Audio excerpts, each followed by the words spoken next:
बिस्मिल्लाहिर्रहमानिर्रहीम, अस्सलाम वालेकुम। Welcome to my YouTube channel maths with Afshan. Class 7 आज हम करने जा रहे हैं एक्सरसाइज 11 के मल्टीपल चॉइस क्वेश्चन। इससे पहले एक्सरसाइज 11 बहुत अच्छी तरह से मैं अपने चैनल पे अपलोड कर चुकी हूँ, इजी वे में है। आप बहुत अच्छी तरीके से तमाम क्वेश्चंस का पैटर्न समझ सकते हैं। अगर आप मेरे चैनल पे नए हैं और अगर आपने चैनल को सब्सक्राइब नहीं किया तो काइंडली सब्सक्राइब करें, वीडियो को लाइक करें, बेल नोटिफिकेशन ऑन कर लें ताकि मेरे आने वाली वीडियो का नोटिफिकेशन आपको टाइम से मिल सके। इसके अलावा बच्चों क्लास 7 का तकरीबन मैं सारे का सारा सिलेबस अपलोड कर चुकी हूँ, ठीक है। और इसके अलावा समर वेकेशन वर्क क्लास 7 का सॉल्व फॉर्म में मैं अपने चैनल पे अपलोड कर चुकी हूँ। अब हम मल्टीपल चॉइस क्वेश्चन 11 के स्टार्ट करते हैं। इसमें देखिए फर्स्ट पे आपको क्या कहा कि select the correct answer from the given option. आपने जो आंसर दुरुस्त है उसको आपने सिलेक्ट करना है। फर्स्ट पे आपको कह रहे हैं कि इन अ ट्राइंगल एबीसी, एक ट्राइंगल एबीसी है, उसमें एक एंगल ए जो है वो 40 डिग्री का बन रहा है, बी जो है वो 60 डिग्री का बन रहा है, आर अपोजिट टू वर्टेक्स सी। दोनों जो एंगल्स हैं वो वर्टेक्स सी के ऑपोजिट हैं। What will be the exterior angles at the vertex C. तो वो कह रहे हैं कि एक्सटीरियर एंगल वर्टेक्स सी पर कौन सा होगा। तो ये बच्चों मैं आपको बता देती हूँ। देखें इसमें क्या करेंगे हम, यहाँ से आप देखें कि ये हम एक ट्राइंगल बना लेते हैं, ठीक है। ये जस्ट आपको मैं एक इमेजिन करके एक ड्रॉ करके दिखा रही हूँ, ठीक है। एक एंगल यहाँ पे बन रहा है, एक एंगल यहाँ पे बन रहा है, ठीक है। एंगल ए, इसको हम कह लेते हैं कि ये हमारा ए पे बन रहा है एंगल और ये बी पे बन रहा है। ए पे जो बन रहा है वो 40 डिग्री का है और जो बी पे एंगल बन रहा है वो हमारा है 60 डिग्री का। तो इसको हम यहाँ पे 60 डिग्री मेंशन कर देते हैं। और जो वर्टेक्स है, वर्टेक्स इस कोने को कह रहे हैं, मतलब ये जो कोना है इसको बढ़ा लें आप, तो इसको सी कह लें। तो यहाँ पे जो बाहर पे जो बनेगा ना एक्सटीरियर एंगल, वो आपने क्या करना है, फाइंड करना है। आपको बच्चों पता होना चाहिए कि जब हमने एक्सटीरियर एंगल फाइंड करना होता है, ठीक है, तो वो हमारा सम होता है ऑपोजिट इंटीरियर एंगल्स के। यानी जो अंदर की साइड पे दो ऑपोजिट इंटीरियर एंगल्स बन रहे हैं उनको जो प्लस किया जाता है, उन दोनों एंगल्स को जो आंसर आता है वो एक्सटीरियर एंगल का आंसर होता है। तो अभी देखें बच्चों कि यहाँ पे कितना बन रहा है, 60 और 40। तो हम क्या करेंगे, 60 डिग्री प्लस 40 डिग्री, ठीक है। 60 में 40 को ऐड करेंगे तो 100 डिग्री आ जाएगा। तो ये हमारा एक्सटीरियर एंगल आ जाएगा। यहाँ पे देखिए हमारे जो ऑप्शंस गिवन है, ए पे हमें 80 डिग्री दिया गया, बी पे 120 डिग्री, सी पे 100 डिग्री और डी पे 140 डिग्री। अभी मैंने आपके सामने सॉल्व किए हैं तो हमारा 100 डिग्री आ रहा है। तो हम क्या करेंगे, सी को सर्कल कर लेते हैं। नेक्स्ट में देखें sum of interior angle of regular polygon is 720 and the size of interior angle is 120 degree. The polygon is, वो कह रहे हैं कि एक रेगुलर पॉलीगॉन शेप है, ठीक है, उसके जो इंटीरियर एंगल्स का सम 720 डिग्री है, ठीक है। तो वो कह रहे हैं कि and the size of interior angle, और एक इंटीरियर एंगल जो है 120 डिग्री का है। तो पॉलीगॉन जो है वो उसकी कौन सी शेप में आ जाएगी, मतलब पेंटागॉन होगी, रोम्बस होगी, ऑक्सागॉन या हेक्सागॉन, ये आपने बताना है, ठीक है। तो इसको करने के लिए आप क्या करेंगे, जो 720 डिग्री आपको गिवन है, ठीक है, और जो 120 डिग्री है उनको आप क्या करेंगे, डिवाइड करेंगे। ये देखिए 720 डिग्री डिवाइडेड बाय 120 डिग्री, ठीक है। तो अब ये आप पहले तो ये 0 0 से कट कर दें, ठीक है। तो अब ये क्या रह गया आपके पास, 72/12।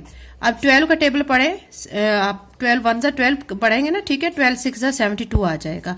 तो 6 आ गया है। अब 6 साइड वाली जो शेप होती है ना बच्चों, वो कौन सी होती है, वो हेक्सागॉन होती है, ठीक है। और 5 साइड वाली को पेंटागॉन कहते हैं, ठीक है। तो यहाँ पे ये 6 साइड हमारी आई हैं। 6 साइड्स का मतलब है कि कौन सी है, ये हेक्सागॉन है। तो हम यहाँ पे देखेंगे, ए पे हमें पेंटागन, बी पे ये दी गई है, ठीक है। तो हमारा जो आंसर आया है 6 साइड वाला वो हेक्सागन आया है। तो हम डी को क्या कर लेते हैं, सर्कल कर लेते हैं।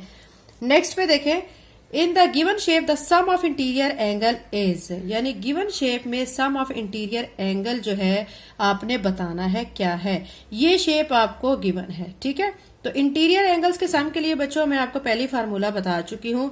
जब भी हमने सम ऑफ इंटीरियर एंगल फाइंड करना होता है तो उसके लिए हमने क्या करना होता है, आप पिछले पेज पे आ जाए, यहाँ मैं आपको बताती हूँ। इससे पहले भी मैं ये बता चुकी हूँ बहुत अच्छी तरह से कि जब भी हमने सम ऑफ इंटीरियर एंगल फाइंड करना होता है तो उसके लिए फार्मूला लगाते हैं n-2 मल्टीप्लाई बाय 180 डिग्री, ठीक है। तो अब यहाँ जो हमें MCQs दिया गया है, ठीक है, उसमें भी हमने क्या करना है, सम ऑफ इंटीरियर एंगल फाइंड करना है। अब ये शेप है, ठीक है। तो हमने इस शेप के मुताबिक फाइंड करना है। इस शेप को पहले आप देख लें कि इसमें साइड्स कितनी बन रही हैं। देखें इसकी ये एक साइड है, ये दूसरी है, ये तीसरी है, ये चौथी है और ये पांचवी 6, यानी टोटल इसकी नंबर ऑफ साइड्स 6 है। ठीक है, यानी n हमारा किसके इक्वल आ रहा है, 6 के इक्वल आ रहा है। अब हम फार्मूला अप्लाई करेंगे। जब भी हमने सम ऑफ इंटीरियर एंगल फाइंड करना होता है तो वो किसके इक्वल होता है, n-2 मल्टीप्लाई बाय 180 डिग्री के। ठीक है, अब n जो है अभी मैंने आपके सामने काउंट किया है, कितनी साइड्स हैं उसकी, 6 है। तो अब हम क्या करेंगे कि यहाँ n की जगह पे मैं 6 पुट करूंगी, -2 मल्टीप्लाई बाय 180 डिग्री। अब 6 में से 2 माइनस करेंगे 4 आ जाएगा, 4 मल्टीप्लाई बाय 180 डिग्री। अब 180 को आप 4 से मल्टीप्लाई करें। ठीक है, 180 को 4 से मल्टीप्लाई करेंगे तो आपका आंसर आएगा 720 डिग्री। अब हम देखते हैं कि हमारा जो आंसर आ रहा है 720 डिग्री वो गिवन ऑप्शन में से कौन से नंबर पे है। फर्स्ट पे दिया गया 180 डिग्री, ठीक है, और सेकंड पे है 360 डिग्री, सी पे हमें 720 डिग्री दिया गया, डी पे हमें 540 डिग्री दिया गया है। हमने अभी सॉल्व किया है, सॉल्व करने के बाद हमारा आंसर 720 डिग्री आया है। तो हम क्या करेंगे, फिर सी को सर्कल कर लेते हैं। अब नेक्स्ट में क्वेश्चन नंबर जो 4 है उसमें क्या कहा जा रहा है, each angle of an equilateral triangle is. अब बच्चों आपको पहले तो पता होना चाहिए कि ट्राइंगल शेप जो होती है उसका एंगल, इंटीरियर एंगल्स का सम जो है 180 डिग्री के इक्वल होता है। अब अगर इक्विलेटरल ट्राइंगल आ जाती है उसका मतलब ये है कि उसके जो तीनों साइड्स पे जो एंगल्स बनेंगे वो तीनों साइड्स पे बनने वाले एंगल्स जो हैं वो सेम होंगे। ठीक है, तो अब हमें क्या करना है, देखें अब आप कंसीडर करें कि आपकी जो मैं ये शेप आपके सामने दिखा रही हूँ यह आपकी ट्रायंगल है। ठीक है, तो ये ट्रायंगल है, इसमें हमारा जो टोटल इंटीरियर यहाँ पे एंगल, यहाँ पे एंगल, यहाँ पे एंगल वो 180 डिग्री के इक्वल होता है।